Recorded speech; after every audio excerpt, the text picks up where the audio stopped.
नमस्कार मित्रांनो, DDM news चॅनलमध्ये आपले सर्वांचे स्वागत आहे. अवैध गर्भपात केल्याप्रकरणी आता महिलेच्या पतीला झाली अटक.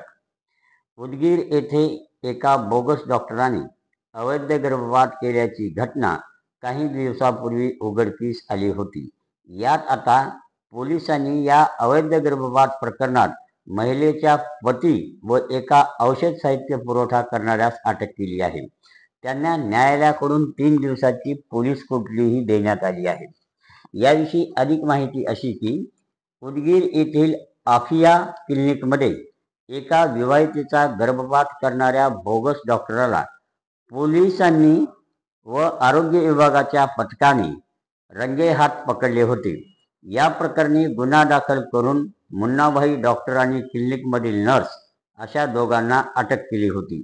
या प्रकरणात पोलिसांनी पीडित महिलेचा पती आणि गर्भपाताचे साहित्य पुरवठा करणाऱ्या अशा दोघांना आता अटक केली आहे.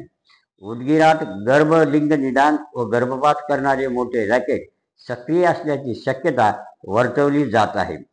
शहरातील कुठलीही वैद्यकीय पदवी नसलेला मुन्नाभाई डॉक्टर अरिफुद्दीन उर्फ इरफान मोमीन यांनी त्याच्या आफिया क्लिनिकमध्ये एका महिलेचा गर्भपात करताना रंगेहात मिळून आला होता. या बेकायदा गर्भपात केल्याप्रकरणी उदगीर परिसरात एकच खळबळ उडाली आहे.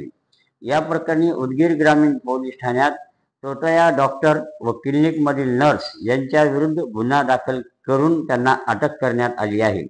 या प्रकरणातील तपासात पीडित महिलेचा पती व मुन्नाभाई डॉक्टरला गर्भपातासाठी रुग्ण व औषधे साहित्य पुरविणारा दिलीप बिराजदार अशा दोघांना मंगळवारी अटक करण्यात आली आहे. याबाबत पोलीस निरीक्षक राजकुमार पुजारी यांनी सांगितलेली माहिती अशी की आरोपींना 3 दिवस पोलीस कोठडी देण्यात आली आहे. त्या दृष्टीने आम्ही तपास करत आहोत. शहरात अनेक गर्भपात केंद्र आणि सोनोग्राफी सेंटर आहेत. तोतया मुन्नाभाई डॉक्टर 3.5 ते 4 महिन्याचा गर्भवती महिलेचा गर्भपात करताना रंगेहात पकडला आहे. सदरचा गर्भपात हा मुलगी असल्याने किंवा तशी शंका व्यक्त केली जात आहे.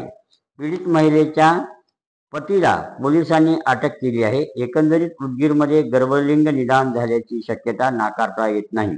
तर कुठलीही वैद्यकीय पदवी नसताना अवैधरित्या गर्भपात करतानाची घटना उघडकीस आली आहे.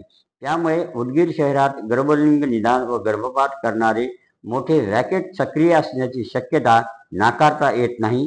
त्या दृष्टीने पोलीस हे रॅकेट जर सक्रिय असेल तर त्याचा पर्दाफाश करण्यासाठी प्रयत्नशील असल्याचे दिसत आहे.